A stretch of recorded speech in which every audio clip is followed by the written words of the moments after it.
The night I pretended to swallow the pills my husband gave me, everything changed. I stayed awake, watched him slip out at 2 a.m., and what I discovered in the basement shattered the life I thought I had.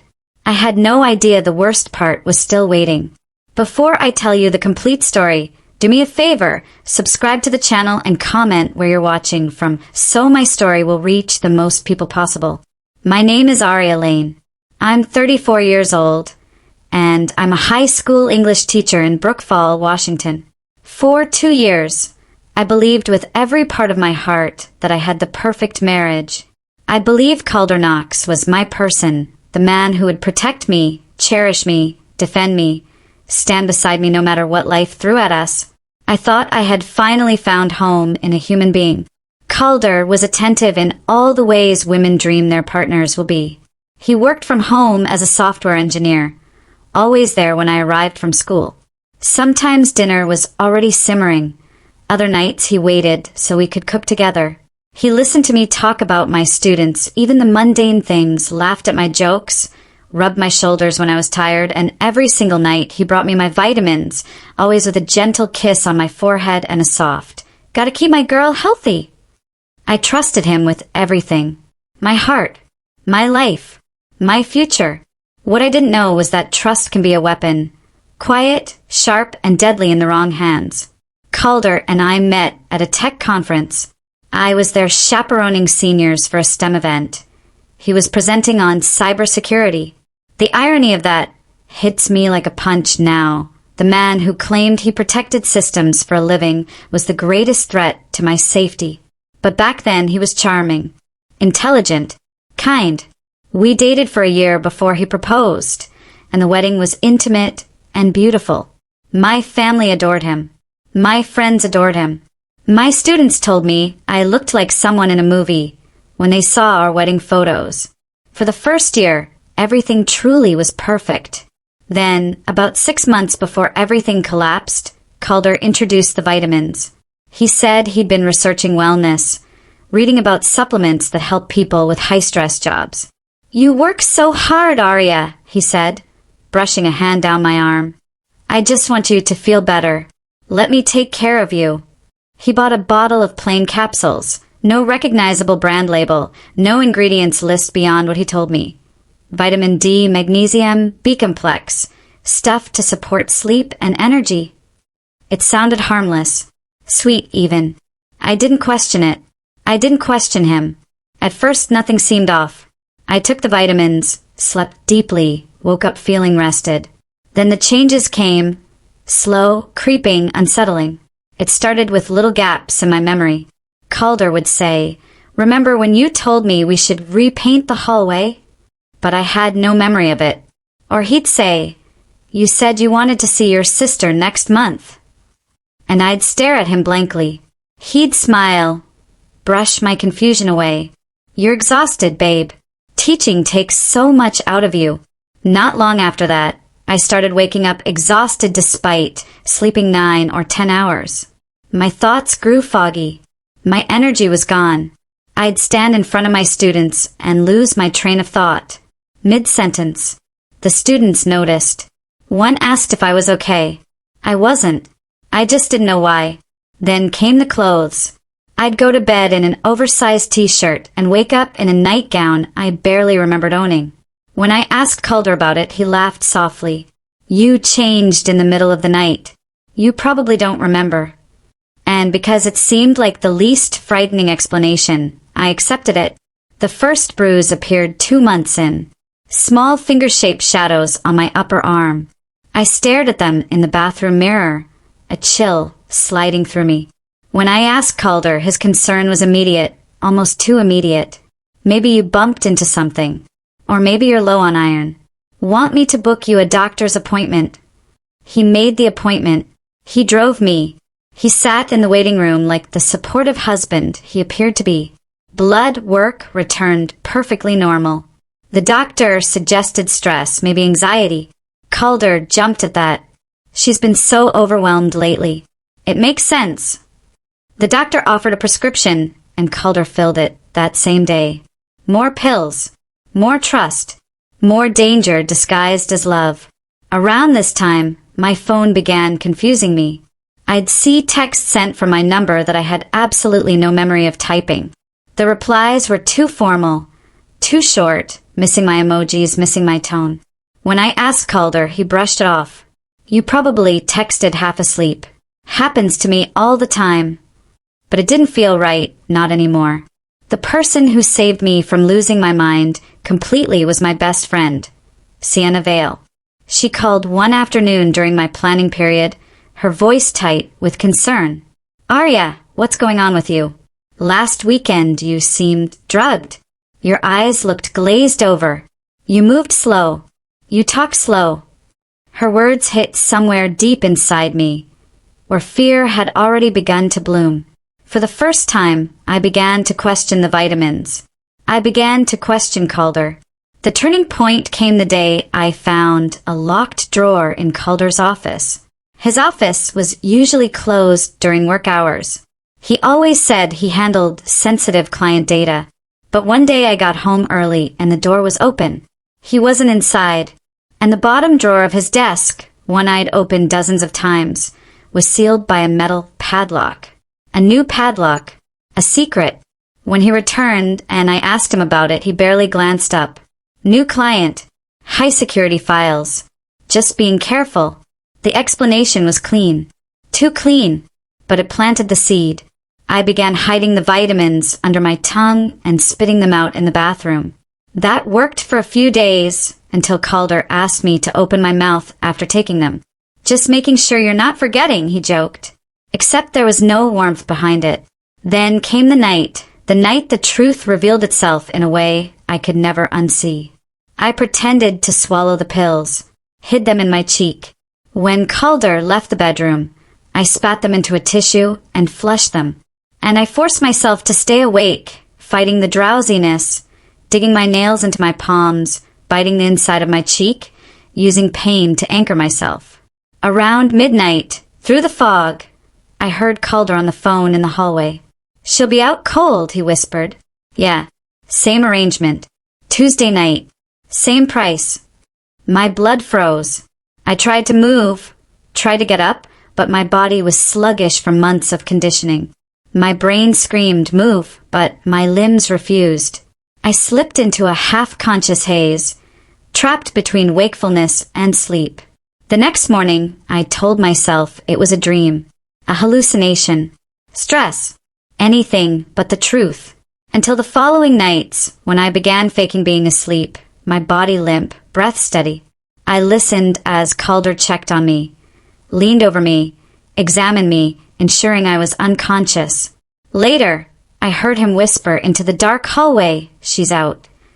What I discovered after that, what I heard, what I saw, it would destroy everything. Because sometime after midnight, I heard the basement door open. Then boots on the stairs. Then another man's voice inside my home. You sure she won't wake up? Calder's answer shattered the person I thought he was. Never has before. My hands shook under the covers. My heart tried to slam out of my chest. I could barely breathe. I wasn't losing time because of stress. I wasn't forgetting conversations because I was overworked. I wasn't waking up exhausted because teaching drained me. Someone was tampering with my consciousness. Someone was doing things to me when I couldn't fight back. And that someone was the man I married. I made it back to the bedroom without remembering how my feet carried me there. I collapsed onto the bed, shaking so violently I had to clench my jaw to keep my teeth from chattering. I pulled the blankets up to my chin, hiding the tremors, hiding the panic, hiding the fact that I finally knew, without question, that something monstrous was happening in my home. Around 3 a.m., I heard Calder's footsteps return upstairs. He opened the bedroom door softly, as if trying not to wake me. He stood over me for a moment, watching. I kept my breathing slow and even forcing myself not to flinch when he brushed a strand of hair off my cheek. She sleeps like a rock, he whispered to himself with a quiet laugh that made my stomach turn. He left the room. I didn't sleep that night. I stared at the ceiling, listening to every creak of the house, every shift of the wind, every echo in the hall. And when the sun came up, Calder walked into the bedroom with his usual smile, a mug of coffee in hand, and kissed my forehead like nothing had happened. "Morning, beautiful," he said, cheerful and soft. "Sleep okay?" "I did," I lied, my throat dry, my voice barely there. He handed me the coffee. My fingers shook so badly I almost spilled it. He didn't seem to notice. Or maybe he did and he liked it. We went through the morning motions, brushing teeth, getting dressed, making breakfast. But I felt like I was trapped inside a body that wasn't mine anymore. A stranger wearing my skin. A puppet waiting to see how its strings were pulled. The moment Calder left the kitchen to shower, I leaned over the sink and vomited. My entire body heaved with fear, panic, disbelief, disgust. I rinsed my mouth, wiped my face, and forced myself to breathe. I couldn't do nothing. I couldn't let him keep drugging me. I couldn't keep pretending this was a marriage. I needed proof. Not guesses. Not intuition. Proof. Because if I went to the police without evidence, Calder would twist everything. He would gaslight, manipulate, lie with the same skill he had used to dismantle my sense of reality. He would win. I couldn't let that happen. I didn't have the stomach or courage yet to confront the locked drawer in his office that morning. Instead, I went to work like a ghost, drifting through the day. My students seemed distant to me, like silhouettes behind a fogged window. I taught, but the words weren't mine. They felt borrowed, hollow. During lunch, I sat on the floor of my empty classroom and cried into my knees. Not from weakness, but from shock. From the crushing weight of betrayal. From the dawning horror that the person who was supposed to love me had been violating my body and my mind in ways I still couldn't fully understand. After school, I couldn't go home. Not yet. I drove aimlessly, circling Brook Falls' quiet streets, ending up in the parking lot of a Best Buy without knowing how I got there. I walked inside like I was sleepwalking, my body guided by an instinct older than fear. Survive. I found the aisle with hidden cameras. Small ones, button-sized, easy to hide, no installation required. I bought 2, paid cash. The cashier didn't even look up. Driving home, the cameras on the passenger seat felt like weapons, like armor, like salvation. My hands shook the entire way. At 5:30 p.m., Calder left for his daily run. The moment he stepped out the door, I moved. I hid one camera on the bookshelf beside my side of the bed. I adjusted it until it framed the nightstand, clearly the place where Calder always set my vitamins. I tested the feed on my phone. Perfect. Then I sprinted to the basement. I could barely make myself go down those steps. The air felt thick, haunted by footsteps and whispers I wasn't supposed to hear. I scanned the space quickly until I saw an air vent near the far wall. I pried the cover open with a screwdriver from Calder's toolbox and placed the camera inside, making sure it had a clear view of the basement. It recorded to a cloud account I'd set up minutes earlier, an account Calder didn't know existed. I replaced the vent cover. I ran back upstairs just as Calder returned from his run. Sweat glistened on his forehead. His breath steady, his smile familiar. "You look tired," he said. "Want me to make dinner?" I nodded, pretending to grade papers while my heart threatened to explode. Later that night, when he handed me the vitamins, I took them with a steady hand. But when I brought the water to my mouth, I hid the capsules under my tongue. I swallowed, opened my mouth when he asked, and forced myself not to gag. "That's my good girl," he whispered, kissing my cheek. The words burrowed under my skin, like poison. When he left the room, I spit the pills into a tissue and flushed them. At 2:15 a.m., like clockwork, I heard the basement door open. I stayed in bed, pretending to sleep, while the camera under the vent captured everything. The next morning, I pretended to act normal, drinking coffee, showering, going to work, but inside a storm brewed, a storm ready to tear through everything. I repeated the routine 3 nights in a row. Fake the pills, pretend to sleep, listen to the footsteps, let the cameras record. On the fourth night, Calder didn't go to the basement. Maybe he didn't need to. Maybe his schedule varied. Maybe I had enough. On the fifth morning, he said he was going to run errands. He'd be out for a few hours. The moment his car left the driveway, I grabbed my laptop and opened the cloud account. I braced myself. Nothing could have prepared me. The first videos were of the bedroom.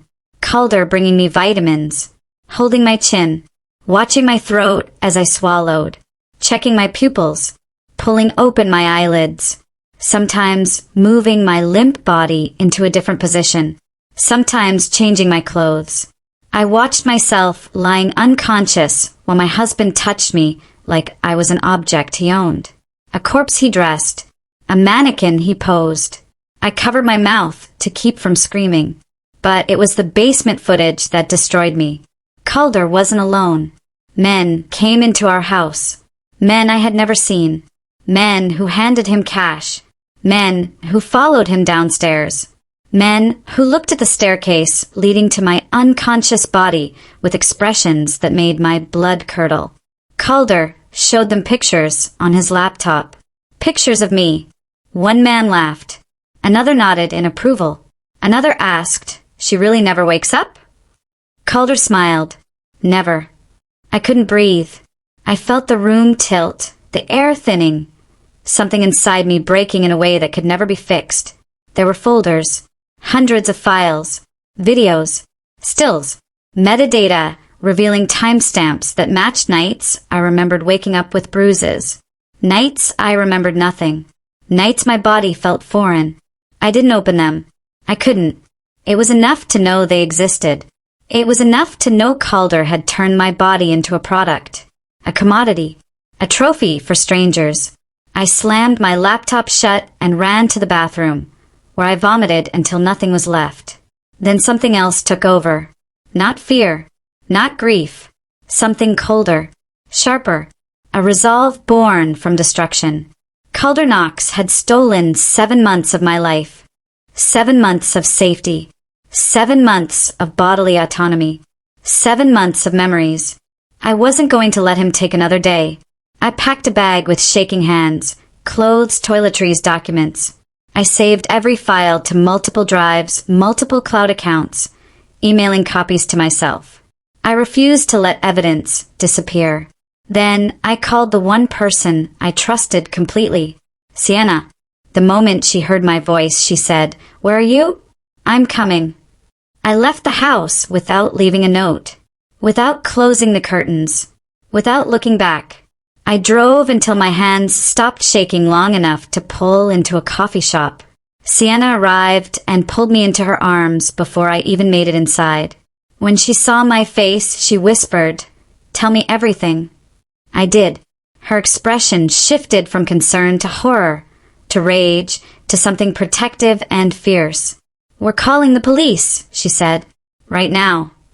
I hesitated. What if they don't believe me? Sienna leaned forward, gripping my hands. "Arya, you have evidence. They will believe you. And if they don't, I'll make them." We left the coffee shop together.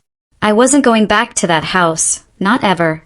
And Calder had no idea that everything he'd built, everything he'd crafted in the dark, everything he thought he controlled, was about to collapse on top of him.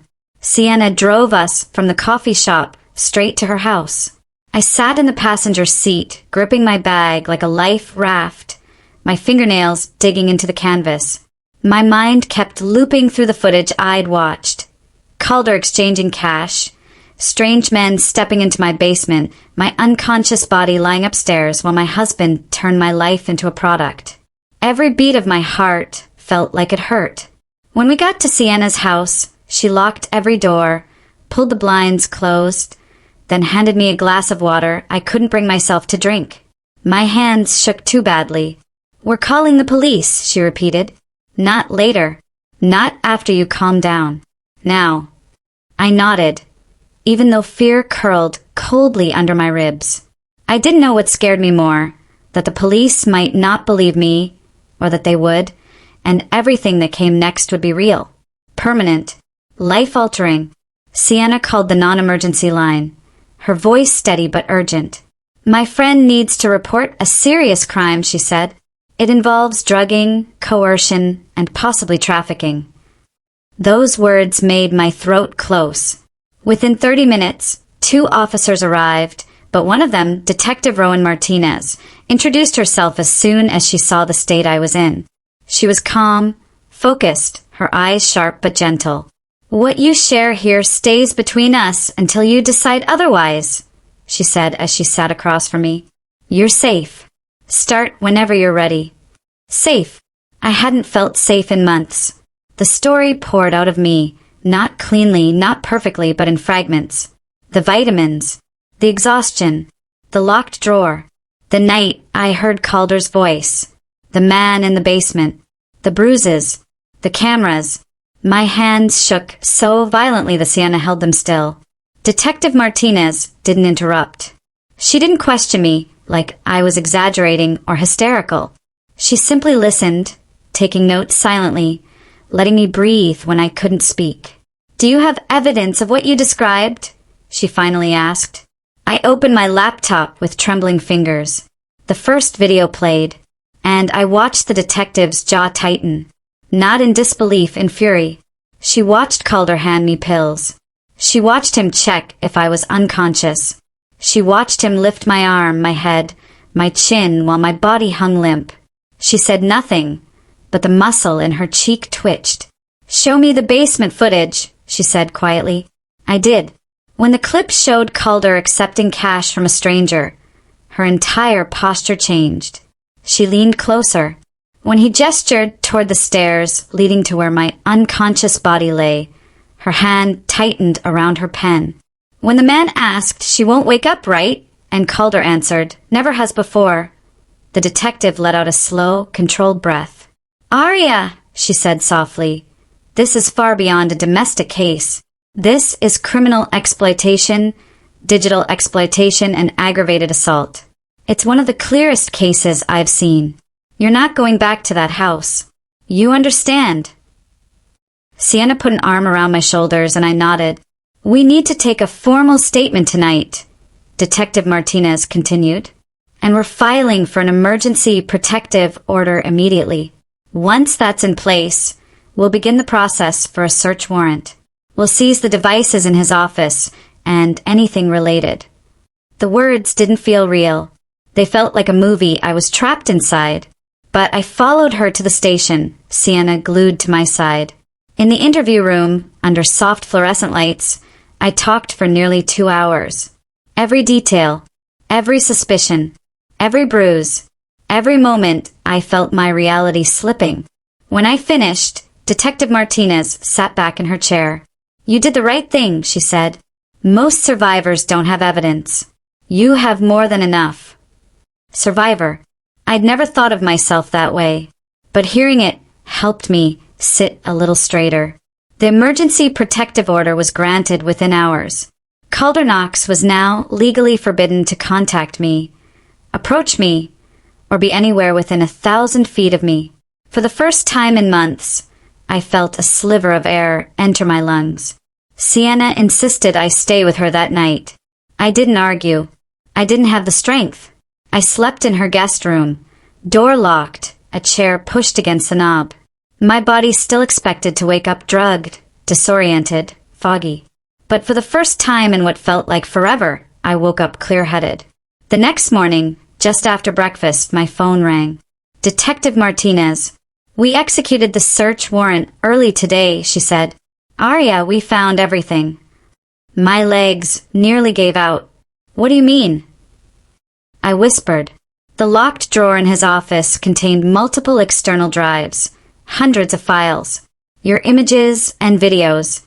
Metadata proves they were taken on nights your camera footage shows you unconscious. I pressed a hand to my stomach as nausea twisted through me. We also found cryptocurrency wallets and transaction logs linked to multiple buyers, the detective continued. There is overwhelming evidence of exploitation.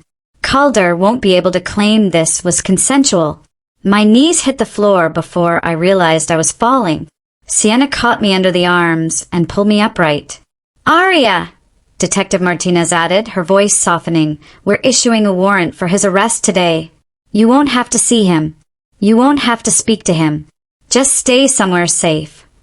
I nodded, even though my throat burned too tightly to talk. Calder Knox was arrested at his workplace that afternoon. I wasn't there, but Detective Martinez later told me that he tried to flee when officers approached him.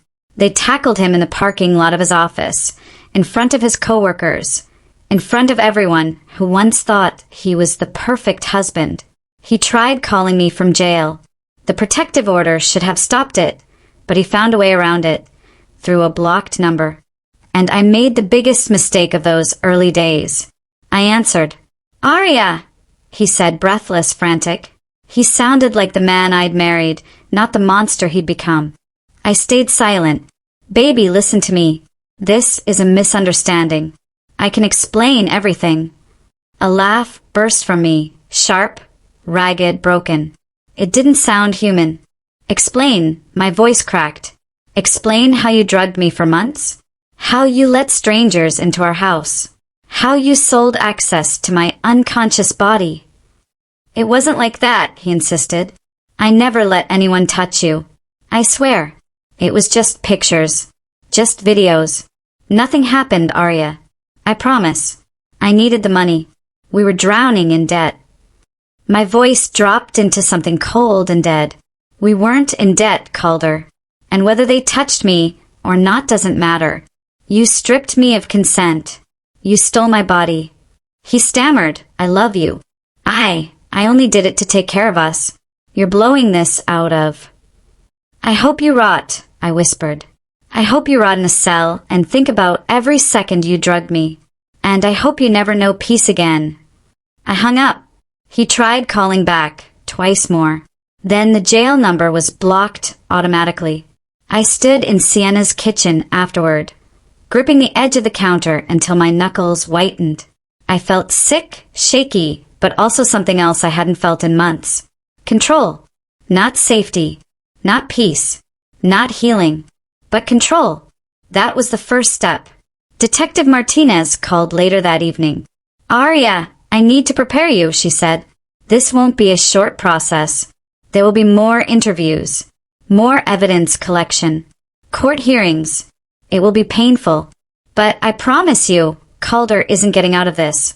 She paused, then added, "You are one of the strongest women I've ever met. You did everything right." When I hung up the phone, I broke, sobbing into Sienna's arms, shaking with exhaustion and relief and grief and rage. But beneath all of that, somewhere deep inside, something small and fierce and alive sparked to life. Calder had taken months of my memories, months of my dignity, months of my bodily autonomy. But he hadn't taken my voice, or my will to survive, and I would use both to bring him down. The days after Calder's arrest blurred into each other, long, exhausting, surreal. Even though I was no longer living in that house, my body still reacted like danger was everywhere. I flinched at footsteps. I double-checked locks. I couldn't shower without leaving the door cracked open, terrified of being cornered, even in Sienna's safe home. Detective Rowan Martinez kept me updated constantly. She became the person whose number I never ignored, the anchor in a storm I hadn't been prepared to survive. "Aria," she said during one of her calls, "the lab just confirmed the pills your husband gave you. They contained Rohypnol." I froze. "That's not something you accidentally buy," she added. "He wasn't misled. He knew exactly what he was giving you." Hearing that made something inside me snap. There was no more space for excuses, no more desperate attempts to cling to a version of Calder that never existed. This wasn't a misunderstanding. This wasn't an accident. It was premeditated, repeated, calculated. He drugged me, intentionally, repeatedly, and then profited from it. I thanked Detective Martinez quietly and hung up, then just stood there, staring at the wall until tears blurred everything. Sienna found me minutes later and wrapped her arms around me without a word. She'd stopped asking, "Are you okay?" because we both knew the answer. The next day, I had to go to the police station again, this time to review more footage with the investigators and identify anything that might help build the case. Walking into that building made my chest tighten and my breath shorten. I'd taught hundreds of students, spoken on stages before parents, managed crises at school. But nothing had ever felt as heavy as walking into a room full of strangers who all knew I had been violated without my knowledge. Detective Martinez pushed a water bottle toward me. "We can stop whenever you need." I nodded and pressed play. Frame by frame, I watched Calder. Check my pulse, move my limbs, change my clothes, position my body like a lifeless prop. The officers' expressions darkened, but none of them interrupted. Then came the basement footage.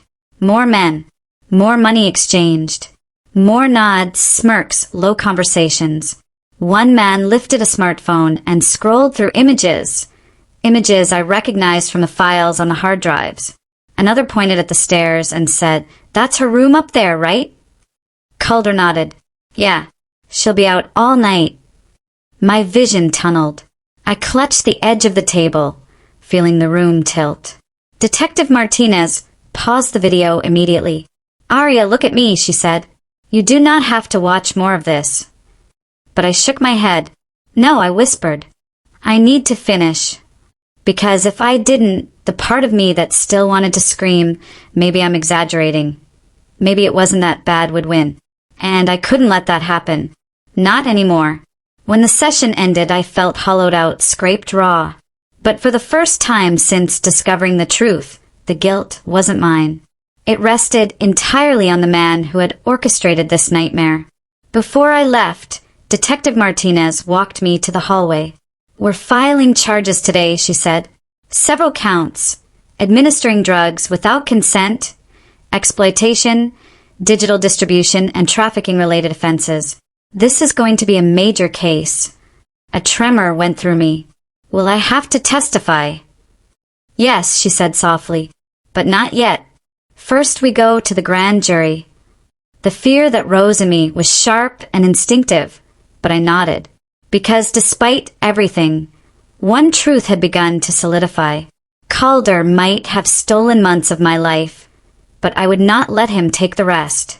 That weekend, Sienna insisted we drive back to my house, surrounded by officers, to collect the rest of my things. I didn't want to go.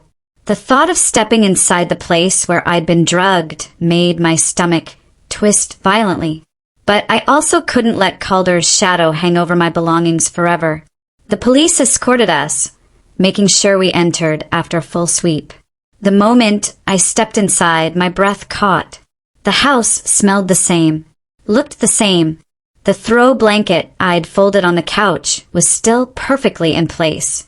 The grocery list on the fridge had my handwriting on it, next to Calder's crooked scribble. For a moment, it felt like he might walk out of the hallway in his usual sweatshirt, smiling, calling me honey. But then I looked at the stairs he had gestured toward, the stairs strangers had stared at, the stairs that led to the bedroom where I'd been unconscious while my body was turned into a product. A wave of nausea hit me. I had to grip the doorframe to steady myself. "No," I whispered to myself. "This is not my home anymore." Sienna squeezed my hand. "You're not alone. Just tell me what you want packed." We grabbed my clothes, my books, my family photos, my laptop, my journals, anything that mattered to me. I left behind everything Calder had ever bought, everything he had ever touched. When we entered his office, the officers had already emptied the locked drawer. Hard drives, notebooks, digital devices gone. Only the hollow metal frame and a faint rectangle of dust remained. Standing there, I realized the locked drawer had been the closest thing Calder ever had to a conscience. He hid his crimes like a child hiding stolen candy, except the thing he'd stolen was my bodily autonomy. Sienna placed a hand on my back. "Let's go. You don't owe this house another second." We walked out together. I didn't look back. Over the next week, investigators uncovered more than I ever imagined. Calder hadn't just filmed and photographed me. He'd sold access to a private server where subscribers could view photos of me unconscious, videos of me being repositioned, clips of him checking my pupils, recordings of me mumbling while drugged. The idea of strangers watching me in that state made me want to claw out of my own skin. Even worse, they discovered Calder had been communicating with at least a dozen buyers regularly. Some had visited the house. Others had requested custom content. My stomach flipped every time I heard that phrase. Detective Martinez handled each update with the steadiness of someone who refused to let the darkness swallow me whole. "You did nothing wrong," she repeated during one call. "Nothing. You survived something calculated and cruel. That's all." But at night, alone in Sienna's guest room, the thoughts came. How long was I asleep while Calder made money off of me? Who were those men? Did they ever? My breath would catch, panic rising like fire in my chest. I'd sit up, pressing a hand to my heart, waiting for the world to stop spinning. Those nights were the worst. The not knowing, the knowing too much, the knowing not enough. 2 weeks after his arrest, I had to appear before the grand jury. Walking into that room felt like walking into the center of a storm. 12 strangers sat watching me, waiting for my testimony. I told my story in a voice that wavered only once. I saw some of the jurors wipe tears. One man's jaw clenched so tightly he had to rub it. Then the prosecutor played parts of the footage. The room changed. The air thickened with shock, disgust, anger. The grand jury returned an indictment in under 2 hours. Multiple counts. No bail option. Immediate transfer to county detention. Sienna squeezed my hand as we walked out of the courthouse. "They believed you," she said. "They saw the truth." But that wasn't the moment that broke me. It was later that evening, when Detective Martinez called again. "Aria," she said, "we identified several of the men in the footage. We're making arrests. Some have already agreed to testify." My heart lurched painfully. What are they saying?"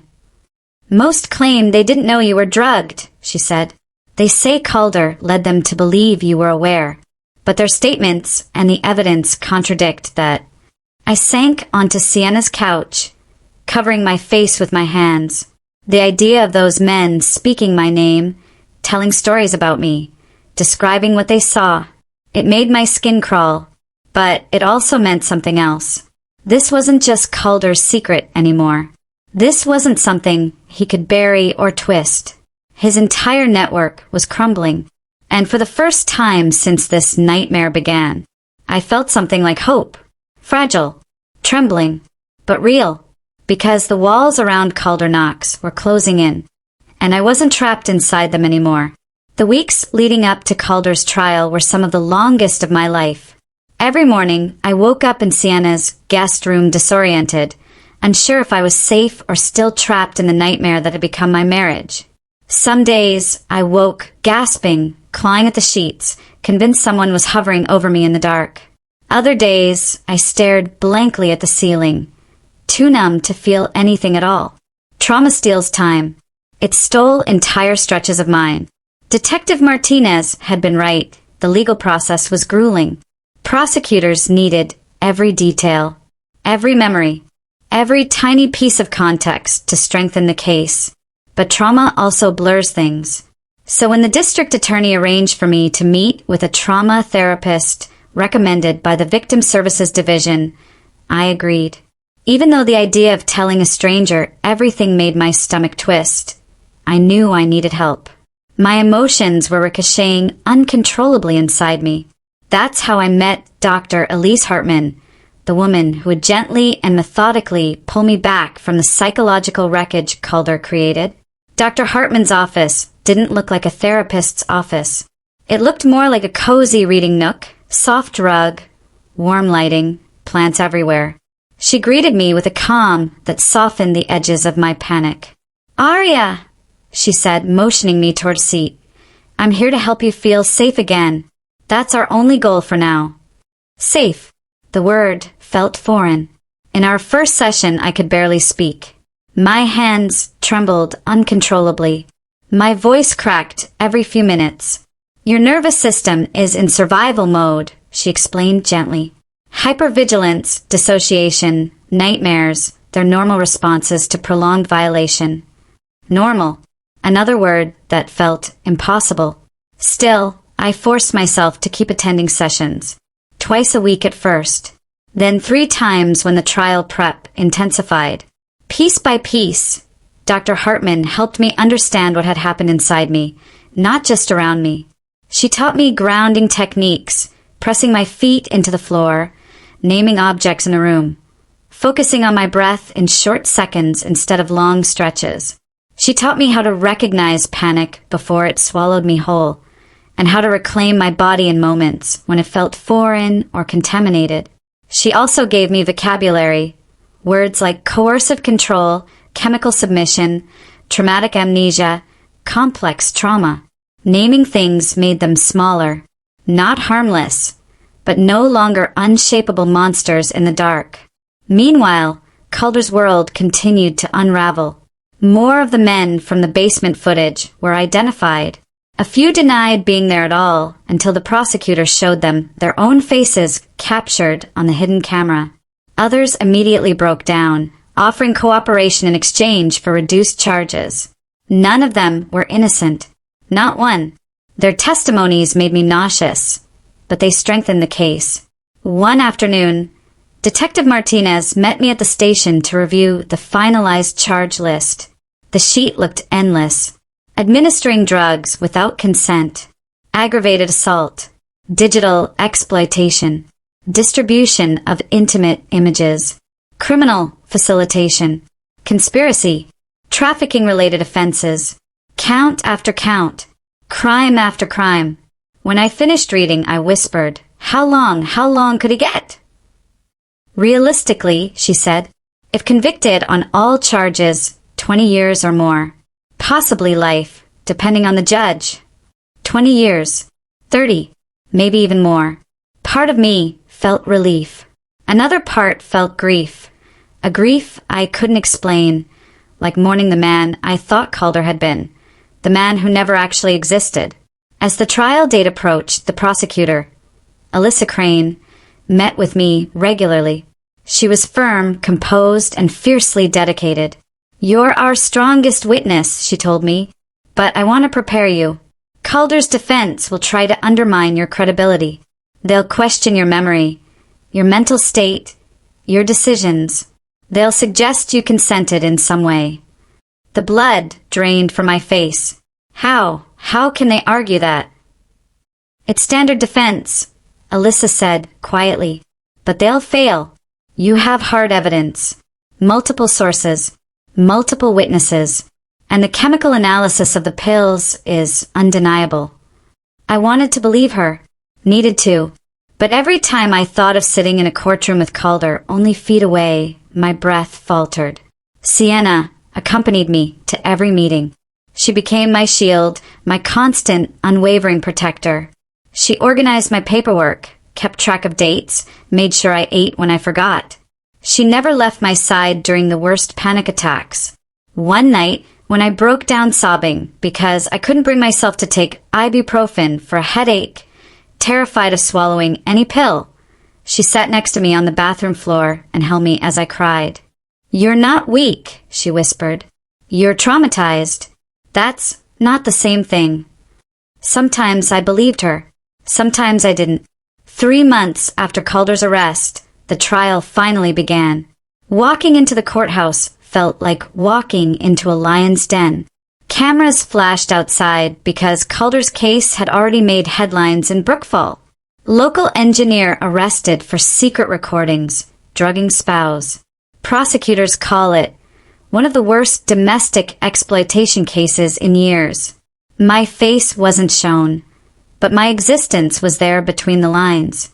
Inside the courtroom, Calder sat at the defense table wearing a suit I had once ironed for him before job interviews. His hair was neatly combed, his expression deceptively calm, but his eyes, they flicked toward me when I entered. And for a split second I saw something monstrous, something feral, something offended that I had escaped. He didn't look shocked or apologetic. or broken. He looked angry, like I was the one who had betrayed him. My stomach twisted. Goosebumps crawled up my arms. Sienna squeezed my hand hard enough to anchor me to the floor. The prosecutor presented evidence first. They showed the vitamin bottle filled with Rohypnol. They showed my medical records. They showed the footage of Calder checking my unconscious body. They showed the basement meetings. They showed the payment logs. They showed his hard drives. They showed everything. Whenever a video clip played, Calder stared straight ahead, jaw tight, refusing to look at the screen. His attorney scribbled frantic notes, as if looking for cracks in a titanium wall. After 3 days of evidence, it was my turn to testify. I walked to the stand on legs that felt like wet paper. My pulse hammered so loudly I thought the entire room could hear it. When I sat down, the clerk asked me to swear to tell the truth. My voice trembled. I do. And then the questions began. Alyssa, patient, steady, guided me through the timeline. When did the vitamins begin? What symptoms did you notice? What happened the night you pretended to sleep?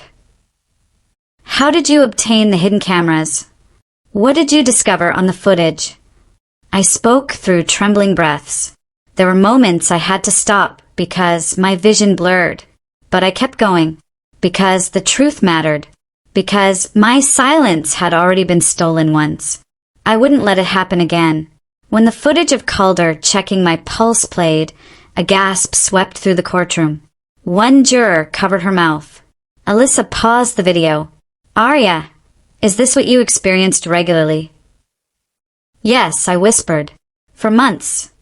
Calder's attorney objected to several questions, trying to paint me as unstable, overly emotional, confused from lack of sleep. But the prosecution had medical experts, digital experts, toxicology experts. Every attempt to discredit me fell apart under evidence. And then came the defense's turn. Ms. Lane, Calder's attorney said, his voice smooth, rehearsed. Is it possible you agreed to be recorded at some point? Maybe during intimacy? Maybe while experimenting with trust, or... No, I said firmly.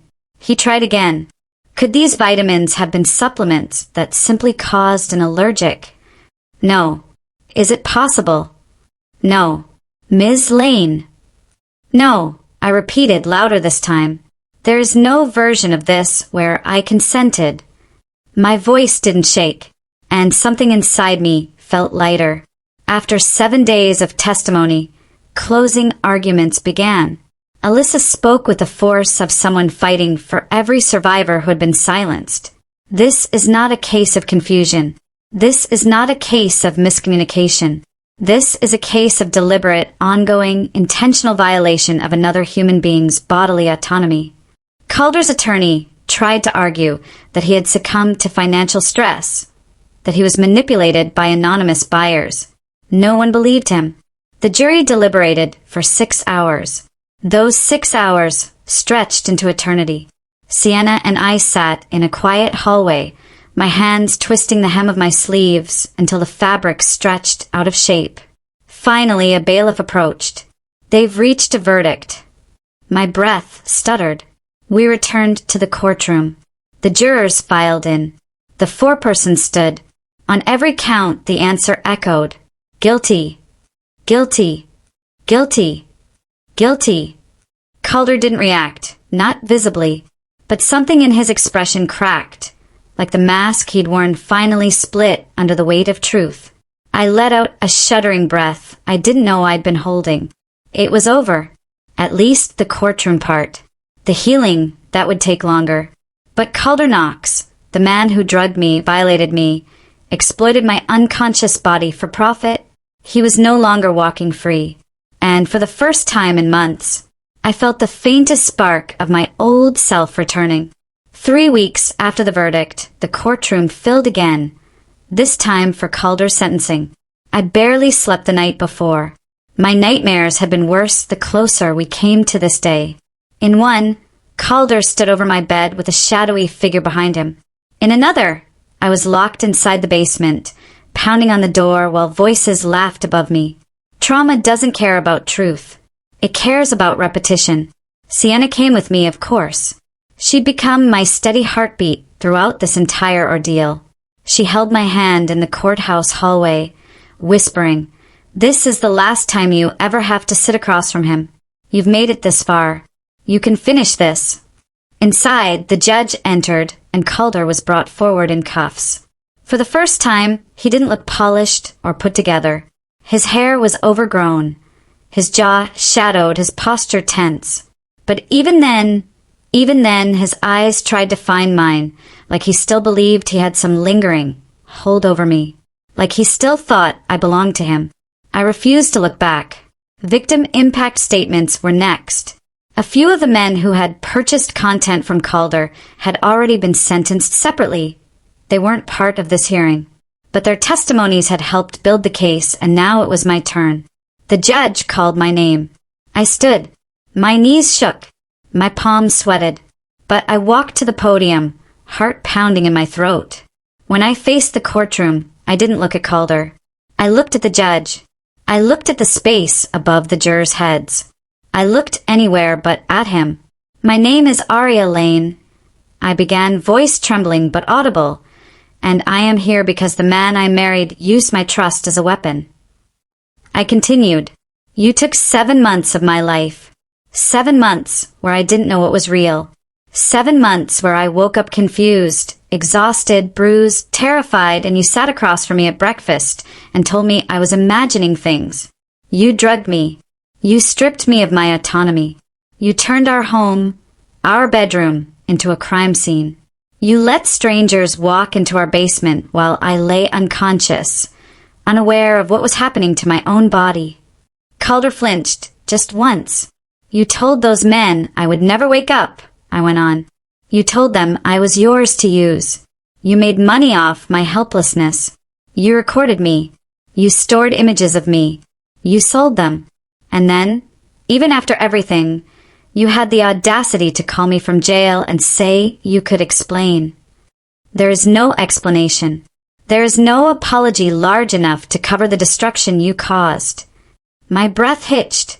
My voice grew steadier, stronger. "But here is what you didn't take. My spirit, my future, my chance to rebuild a life without you. I will not carry your shame. You will carry your consequences." When I finished, the judge thanked me softly and asked me to sit. Calder asked to speak next. "Your Honor," he began, doing his best impression of a broken, remorseful man, "I loved my wife. I never meant to hurt her. I was desperate financially. I made mistakes, terrible mistakes, but I didn't mean for it to go this far. I never touched her without consent. I never let anyone hurt her." His attorney nudged his arm sharply. He swallowed. "I'm not a monster," he said, voice shaking. "I just lost control." A quiet scoff broke through the gallery. Someone muttered, "Lost control?" He planned it for months. Calder kept talking, but none of it mattered. None of it could erase the footage. None of it could erase the drug tests. None of it could erase what I lived through. Finally, the judge delivered the sentence. "Calder Knox," she said, voice echoing through the courtroom. "Your crimes demonstrate prolonged, intentional, systematic violation of bodily autonomy and human dignity. The evidence is overwhelming. The harm you caused is immeasurable. Therefore, on the total combined counts, this court sentences you to 18 years in state prison, with eligibility for review only after 12. You will also be required to register as a sex offender for the remainder of your life." A hush, then a muffled gasp. 18 years. 18 years for 7 months of devastation. It wasn't enough, but it was justice as close as the system allowed. Calder's face cracked then. His jaw tightened. His eyes hardened. For a moment, he looked like the man I'd seen in the basement footage, the one who smirked while men stared toward my unconscious body. The officers led him away in cuffs, and he looked over his shoulder one last time. Not at me, but at the floor, as if he couldn't bear to see what he'd lost. It was the last time I ever saw him. The divorce process took months, but after the criminal conviction, every objection his lawyer raised collapsed immediately. I was awarded everything. Our house, his savings, his retirement accounts. His lawyer argued, but the judge shut him down. "The victim will not bear financial loss," she said firmly. I didn't want the house, but I wanted him to lose it. I sold it a month later. Just driving near the block made me shake, so I never stepped foot inside again. The proceeds gave me enough to pay off my student loans, pay for therapy, and start over somewhere far from Brookfall. I chose Hawthorne Ridge, Colorado, a small mountain city with fresh air, quiet neighborhoods, and a teaching position that opened at the perfect time. Sienna helped me move, refusing to leave until my new apartment was fully unpacked, down to the last dish. My mom called daily. My sister visited twice in the first month. Slowly, the ghost stopped screaming quite so loudly. But trauma leaves fingerprints. For months, I couldn't sleep with the lights off. I checked every lock 3 times. I installed my own security cameras, ones I controlled. I couldn't take any medication without shaking. Even a simple multivitamin sent my pulse skyrocketing. Dr. Hartman connected me with a therapist in Hawthorne Ridge, Dr. Mara Richardson, who specialized in victims of chemical submission and domestic exploitation. I told her everything. She didn't flinch. She didn't judge. She didn't tell me to move on. She said, "Your trauma was engineered. That means your healing must be intentional, too." So I began rebuilding. Day by day, breath by breath, choice by choice. At school, I slowly formed friendships with other teachers. They didn't know my story, only that I'd come from a difficult divorce. I wasn't ready to share the full truth. Then came him, Marcus Hale, a guidance counselor at the school. Quiet, respectful, patient. He held doors, apologized when he spoke over someone, never touched anyone without permission. He was the opposite of Calder in every way. We became friends first. Lunch breaks, staff meetings, quick conversations in the hallway. He never pried, never pushed. He simply existed beside me in a way that felt gentle. Then, one evening after a staff event, he asked, "Would you like to get coffee sometime?" My chest tightened. My breath stuttered. I don't know if I can date right now," I admitted. He nodded instantly. "No pressure. We can just talk. Or not. Whatever you need." Something about his tone, soft, patient, expecting nothing, made me say yes. Coffee turned into 2 hours of conversation. 2 hours turned into weekly meetups. Weekly meetups turned into trust. On our 3rd date, I told him the truth. Not all at once. My voice kept breaking. But I told him the core of it. The drugging, the footage, the trial, the fear that lived beneath my ribs. Marcus didn't recoil. He didn't pity me. He didn't interrupt. He said, quietly, "Thank you for trusting me with something so painful. And I want you to know, what was done to you says everything about him and nothing about your worth." Tears fell before I could stop them. Marcus didn't touch me until I nodded. He asked before holding my hand, asked before hugging me, asked before every step forward. It wasn't weakness. It wasn't fragility.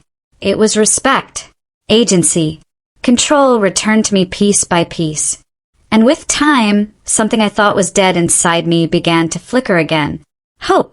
It has now been 2 years since the night I pretended to swallow those pills. I'm 36 now. My life in Hawthorne Ridge is peaceful. My students are bright, funny, and grounding. Sienna visits often. My relationship with Marcus is steady, kind, and healthy. I'm still in therapy, still healing, still working through triggers and memories and flashes of panic. But I'm living again, breathing again, choosing again. Calder Knox tried to erase me. Instead, I rebuilt myself. If you've stayed with me through this whole journey, thank you. It means more than you know. Before I sign off, do me a favor. Subscribe to the channel and comment where you're watching from so my story reaches as many people as possible. Someone out there needs to know they're not alone. Someone needs to know there is a way out. And that healing, slow, painful, imperfect, is still healing. This is Aria Lane, and I'm still here.